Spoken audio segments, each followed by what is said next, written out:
Today is May 2nd, 2017, and this is the beginning of an interview with William Gill, a U.S. Army veteran. My name is Laura Gill, and I will be the interviewer here at the main branch of the Warren County Public Library. To start off with, William, may you please tell me where and when you were born? Yes, I was born in Jackson, Mississippi in 1964, and my dad and mom were a little bit older when they had me. I was the seventh pregnancy my mom had, and I had one older brother, so she had a lot of difficulty having children between myself and my brother. So we were 6 years apart, and so I grew up in a home with two parents and two children. And what did your parents do for occupation? My father was a pharmacist, and my mother helped him run his business. He had his own drugstore pharmacy in the south side of Jackson, and my mom, with her banking background, and an accounting background, helped him run the business portion of the store. Did your father or mother serve in the military? Yeah, I had a long history of military service from both sides of the family. My mom did not serve in the military. My father did, though. He served during the Korean conflict. He did not go to Korea. He was stateside, mainly in Texas, but he was in the Air Force for 4 years. And may you share what you were doing before you entered the service? Yeah, I was a college student. Had been to University of Mississippi State and at Ole Miss, and had moved to Kentucky, so I transferred my credits to the University of Kentucky in the spring of 1988, and I'm sorry, that's not true, in the fall, I think, of 1987, and then ended up in a college degree program that was canceled in the spring of '88 due to budget cuts in the higher education budget in Kentucky, and so found myself without any course in college to attend. So wasn't sure what I was going to do, and in the meantime I'd met a girl I was crazy about, so one thing led to another, and I ended up in the military. So do you mind to share what the dates of your service were and what was your rank? Yes, I served from 1988 in the summer till the summer of 1992, and I was a specialist fourth class virtually from the time I went in, because I had as much college credit. It was very quickly that I achieved a promotion, and then achieved everything I needed for promotion to E5 or sergeant, but during the Gulf War conflict, for some reason, there was a hold on promotions in my MOS, so I never attained the rank of E5, and chose the Army because because the woman I was in love with had chosen the Army. So my route into the military is probably it's unique as far as my conversations with anybody else who served, because I've never met anybody who joined the Army to be with the woman they love. So that's kind of a neat part of it. And we were married right before we went into basic training, and then went through all of our Army experience virtually side by side. So very, very cool experience on that end. What happened when you departed for training camp and during your early days of training? And if you mind to share where you went to basic training? Yeah, no problem. I went to basic training in Fort Jackson, South Carolina, and it was in it started, I believe, at the end of June. So it was very hot, and like the Deep South can be, you'd have torrential rain, and then just back-breaking humidity, massive heat. But I was used to it, having grown up in Mississippi, so it wasn't much of a burden for me. It was for a lot of the people that came from other parts of the country. They were not used to that kind of climate. We dealt with fire ants and all sorts of biting insects, and a lot of times spent outdoors in pretty terrible weather. But it was a good experience. It really wasn't that much different than just growing up being outside as a kid down south. The integration into boot camp's always fun. They make it intentionally rather abrupt for you when you go to the reception station. I'm sure that's still the case today. They really want to make clear the transition between civilian and military life, and so you have kind of a shock treatment that you go through in the first few days, and then once you get all your gear and you've been sufficiently oriented psychologically into what's going to be expected of you, virtually that you're going to do whatever you're told, then you're sent to your basic training assignment, where you get to meet your drill sergeants, and that's a real nice experience. So do you recall specifically a particular drill sergeant? Absolutely. When I was in the military during that summer, I don't know if they still do this, we had, it was summertime, so a lot of the reserve drills would serve their 2-week terms of active duty. So we had a different set of drill sergeants every 2 weeks, and in order to keep things on the same page, we had what was called a continuity drill, and he was Drill Sergeant McQueen, and I'll never forget Drill Sergeant McQueen. He was something out of a Hollywood movie. Strikingly handsome guy, big barrel-chested, and he looked like a black Errol Flynn, just immaculately dressed, everything pressed to the nines and starched, and he was a maniac. He was really something out of a movie. Just came in and just disrupted everything every time he set foot in the barracks. Humiliated everyone, made you feel like you were lower than dirt, and really put you on the right frame of mind to want to learn whatever you needed to learn to get through basics, so you wouldn't have to deal with him any longer than you had to. But an excellent soldier, very proficient, just a great role model in a lot of ways, very stern, very harsh, very colorful in his language and his behavior, something that you'll never forget. Good, thank you. So did you receive any specialized training for your MOS, and if so, what was it? Yeah, and I can thank my wife for that, because she was the one who signed up, and I pretty much went to the recruiter and said, well, I want to be with her, so give me whatever she's got. And unknown to me, she had signed up for something pretty cool. I had to take a lot of tests at the Met station in order to even qualify for what she had done. What she had done was sign up for basically to go to the Defense Language Institute in Monterey and be assigned an MOS out of learning her language training. And so what we did, we were 98 Charlies, which were basically, you don't have to have a language trailer attached to that, but we did.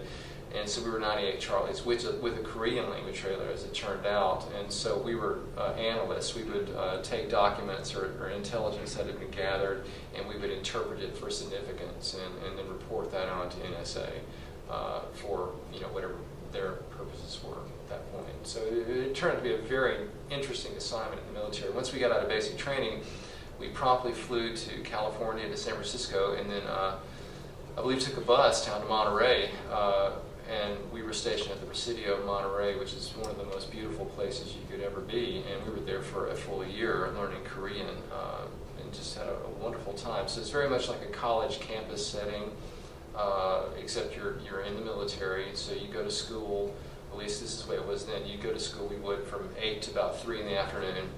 We'd have language immersion classes, any aspect of a language you can think of, we would be dealing with. And then we would get out and sometimes have extra duties to do during the day, and sometimes not. So we had a lot of free time. Of course, a lot of that free time was spent studying, because DLI is a notoriously difficult school. You're thrown into it very quickly.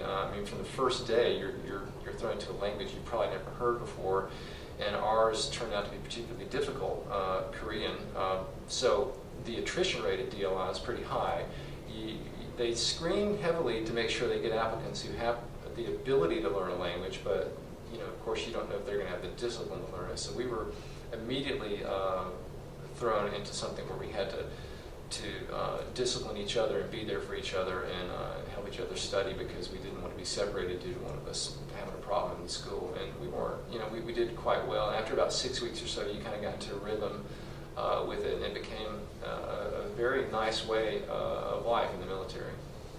So how did you adapt to your military life, I guess, after your experience at DLI, or during, I guess, including the physical part of being in the military?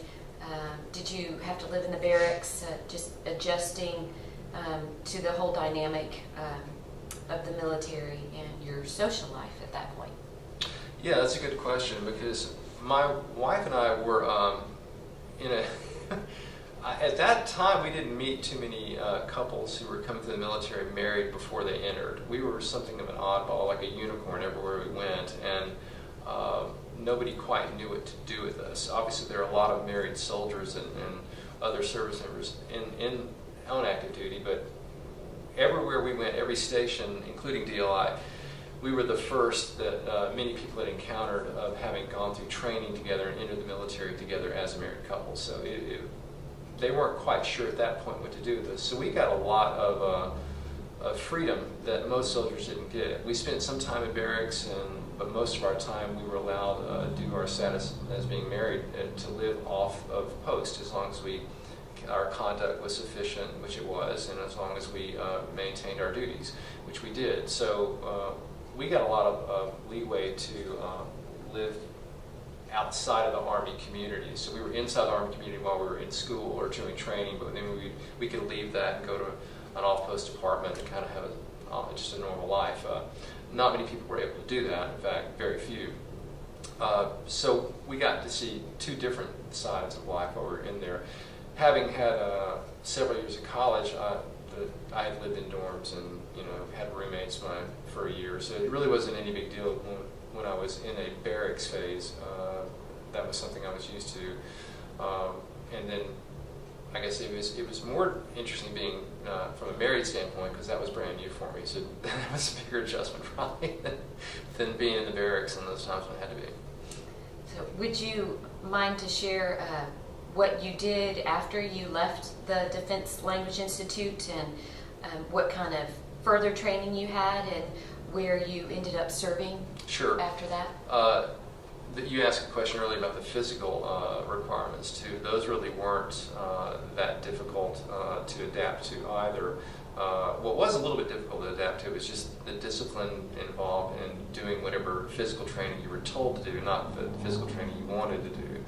I was already in pretty good shape, but of course there was a lot of things that you're made to do or I was made to do that I wouldn't have normally done. That's just the case in many ways in the military. But we were, my wife and I were both on the run team at the Defense Language Institute. They had a running team for each company, and it was for long distance running. I think there was a 2-mile event and other events that you had to run every month, and it was a competition between the companies there on post. It was a pretty big deal. So every month you'd have a big event like that up on the top of the hill by the PX, a little sand track. And that was always a lot of fun, but that involved a lot of running in the mornings with Special Forces personnel who were there and were really gung-ho about that kind of thing. So we were in good enough shape where we didn't have to go to PT in a formal setting a lot of times, but then again I had to do it because of being on the run team made me do that, and that got me in a very high level of physical conditioning. That carried on throughout my stay in the military for both me and my wife. And everywhere we went then, we did a lot of running on our own, including our next post, which was San Angelo, Texas. We went from Defense Language Institute to doing some cryptology schooling in San Angelo at Goodfellow Air Force Base, which is West Texas, and that was kind of a neat connection for me to my dad, who, when he was in the Air Force, had served a lot of his tenure in the Air Force at Big Spring as a pharmacist. And that's in West Texas also. I don't think there is an Air Force base in Big Spring now, but there is one obviously in San Angelo, and that's not too far away. So the same type of climate, same dry, kind of spare West Texas environment, same good people. It's just a very cool place to see.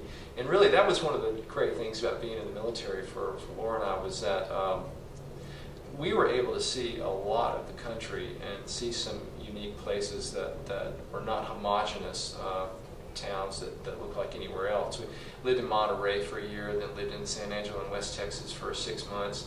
After we finished our time in San Angelo in February, we moved to Ayer, Massachusetts, which is outside of Boston, and had an opportunity then to travel on the weekends while we were in a tactical warfare training school at Fort Devens.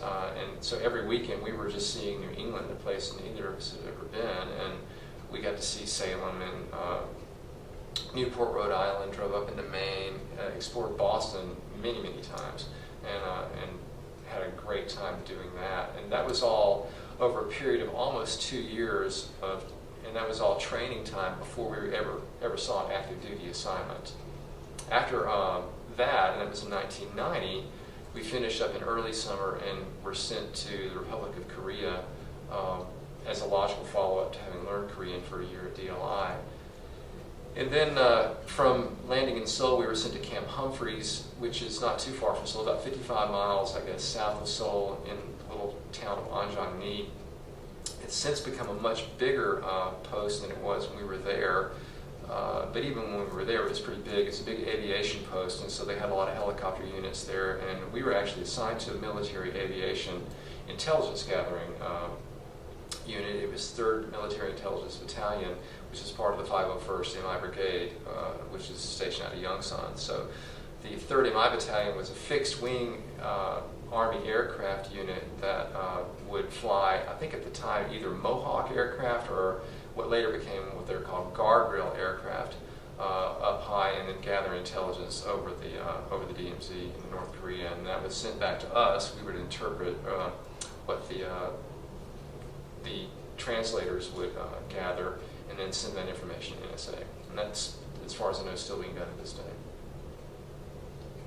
So what kinds of friendships and camaraderie did you form while serving, and do you have any friends that you keep in contact with today?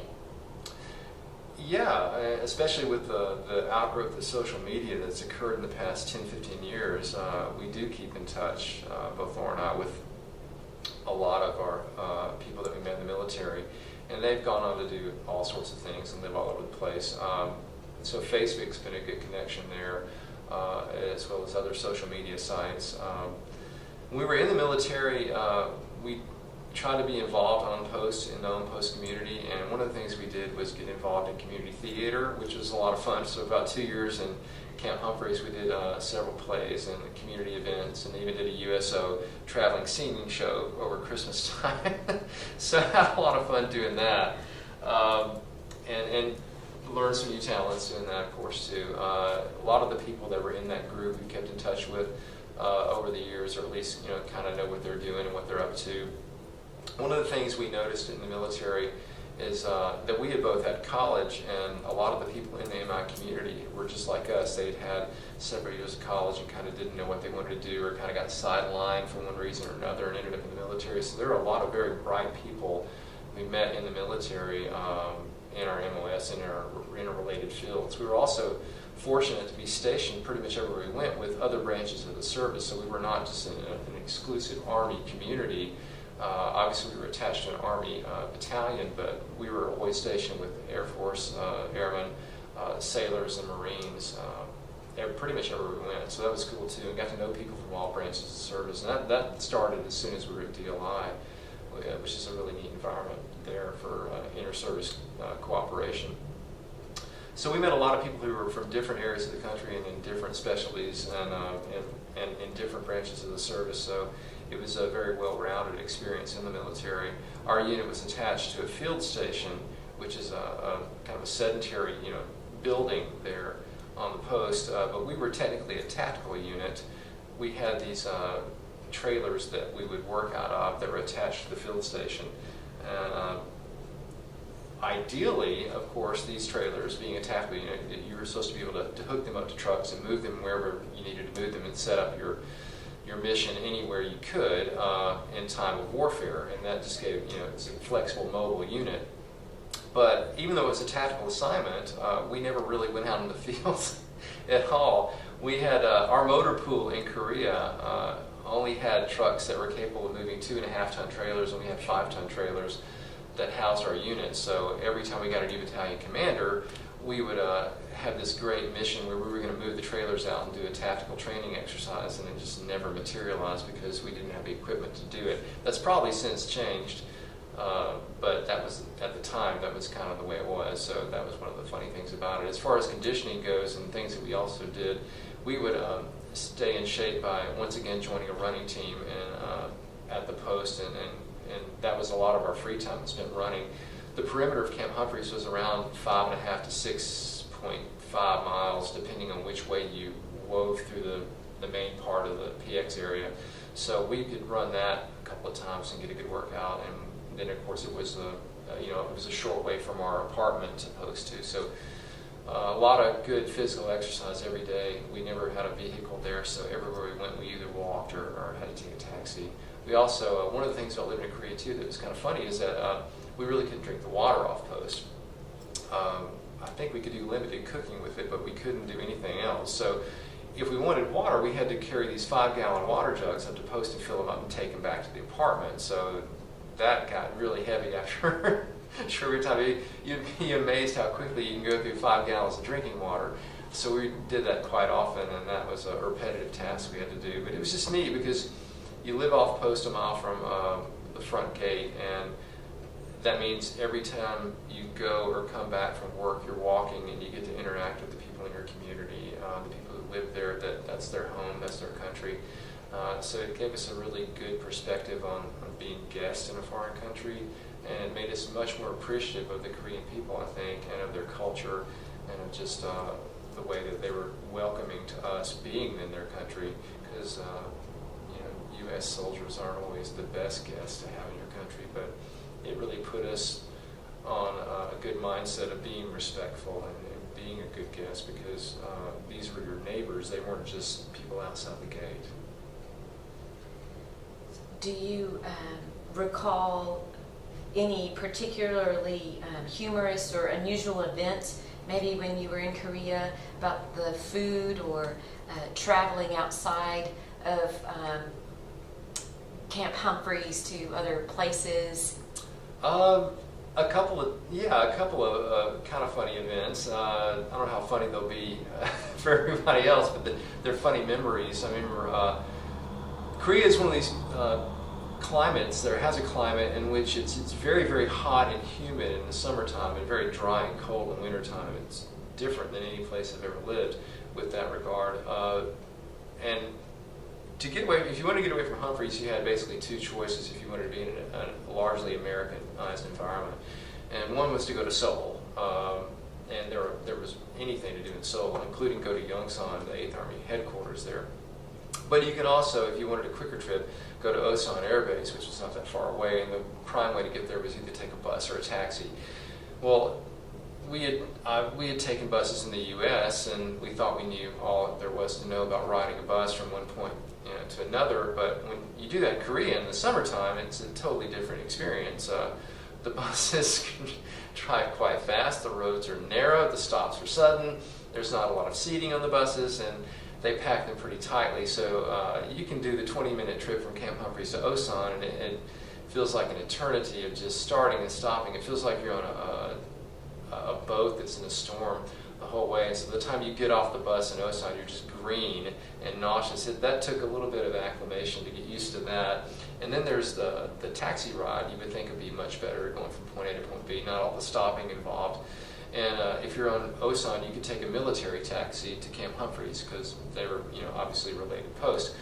So my wife and I went to Osan to get away one afternoon, and the last thing we did before we got into the taxi, well, two things we did. We first found a place where we could get a good yo, which was a Korean version of a futon, and then we hit the Baskin Robbins before we got in the taxi in the middle of summer, not thinking anything about it. So we had ice cream in our stomach in about a 90-degree day with, very humid. And then we got into the taxi for the 20-minute ride back, and my wife got in the back seat and kind of had the yo on top of her the whole way back, and she was just suffocating back there, unbeknownst to me, with no wind getting into her, just sitting there baking. And so by the time we got to Camp Humphreys, I just had to pull her out of the taxi. She's just sick as a dog and just sweating profusely. That was kind of a funny memory. But other things that are funny about Korea, just the everyday sights of how they would do things that were so different from what we're used to. They eat a lot of peppers, a lot of spicy food, and the way one of my indelible memories in Korea was just how they would line the peppers up in the summertime after they were ripe and picked. They would line them up all on the side of the road. Where you're driving down the road and you'd see long sheets of just red, looked like flowers from a distance, but there were all these dried peppers. And of course, they would just be covered in dust and smoke and exhaust from the road, but then they'd have to go wash them off and cut them up, and that was then their peppers for the season. So things like that are great memories. Kind of funny. One of the other funny things I did was I got involved in filming a Korean film called K-Byuk. I was able, through some connection in our battalion, to get a walk-on part in historical drama that actually did quite well in 1991, I believe, on the award circuit in Asia. And it was a historical drama about, took place, I think, in the early 1800s, and dealt with some freedom fighter who was kind of rebelling against all the imperialist foreign powers in Korea, and had a speaking part as the British ambassador in that film. So that was kind of a cool thing, because we filmed in Namdae Moon in one of the historic parks and palaces up in Seoul, and we got to sign autographs for little kids who were just amazed that all these foreigners were up there filming a movie. That was kind of a cool event too to do. So how did you stay in touch with family and friends back home when you were in Korea? Oh, we did a lot of letter writing. We also recorded audio tapes and cassette. At that time, cassette tapes were the big deal, and so we would record cassette tapes of like an audio journal diary, and we're walking through the village and walking on post and kind of going around from point to point, just so somebody at home could hear all the sounds of everyday life in Korea and Ajani. Also just wrote a lot of letters, either on word processor or by hand, communicated quite freely and frequently with our parents and friends back home, and still have a lot of those letters that they sent back that hopefully one day I'll get to read through again. Where did your time in the Army end, and what do you think your biggest accomplishment was? Well, the first question is easy. It ended in San Francisco, close to where it began, so to speak, because after basic, San Francisco was our first big memory. So we spent a lot of time there too, living in Monterey. We went up to San Francisco the same way we went up to Seoul when we lived in Ajani. It's kind of our main big city hub for entertainment. So it ended in San Francisco in July, and at the Presidio of San Francisco, which is now no longer a military post. And then had kind of a dazed feeling. You know, you get after 4 years of active duty, it's a little bit difficult to adjust, particularly if you've been living in a foreign country, to life in the United States. Just having seen so many people live in different circumstances with so much less than we have in the U.S., and just live their lives in a totally different way. It was very sobering then to come back to the U.S. and just see a lot of the excess that we had.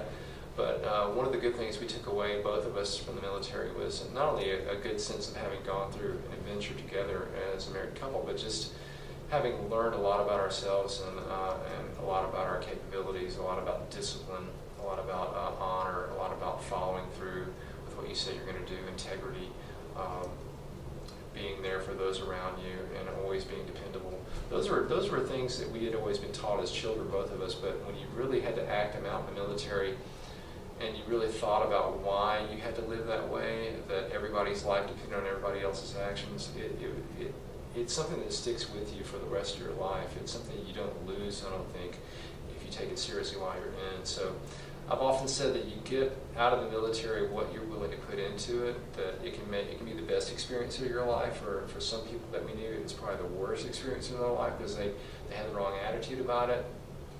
We both had a great attitude about it, and both very proud to have served, and learned a lot about it, our unit, and what our job was, and about what we needed to do. And we took it seriously and tried to be the best that we could be. Not to be cliche about that, but we really did.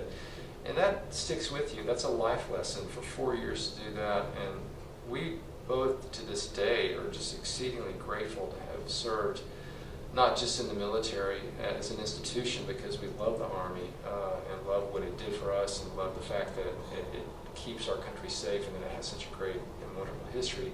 But just to have served with so many great people from all over the country, just met so many people that were outstanding from all different backgrounds. And I think that's the takeaway message I have for anybody who wants to be in the military, or maybe for someone who hasn't been, is that the military really is the best of what America has to offer in terms of its personnel. It's a volunteer force now, but it still represents, I think, the cream of the crop of what America is. And very good people, very dedicated people who do their jobs, and they don't get well compensated for it compared to civilian pay standards. And they do it because they love it, because they feel that it's important, and because they want to dedicate their life to, at least temporarily, doing what they're doing, which is important for the safety and protection of us all. And so it's a real honor to have served. And I feel that to this day, and think I always will. And if you don't mind to wrap it up, if you would like to share what you have done with your life since you left the military. Yeah, absolutely. I've had a great life since I left the Army. Life certainly hasn't slowed down, that's for sure. My wife, who is my interviewer, lovely interviewer today, and I came back to the University of Kentucky and on the GI Bill finished our degrees, and she was able to get her master's degree in Library and Information Science, which is why she works at the Warren County Public Library now. And I was able to go to pharmacy school in the UK, which had, at that time, and still does, one of the best pharmacy schools in the country. So very blessed to have been able to do that. Our experiences in Korea with seeing the plight of orphans in Asia led us then to adopt children from Asia. So we have a daughter from China and a daughter from India. And I don't know that we would have done that had we not been stationed in Korea for 2 years. Really put a lot on our heart to be able to do that, and we've been blessed economically in this country to be able to do that. So that's great. But we have 5 children, and live in Bowling Green, and I practice pharmacy at a little hospital here in town, and she works at the library. So we have something of an idyllic life in a way. Well, thank you so much for your time, William, and for your service to our country. Yes, thank you.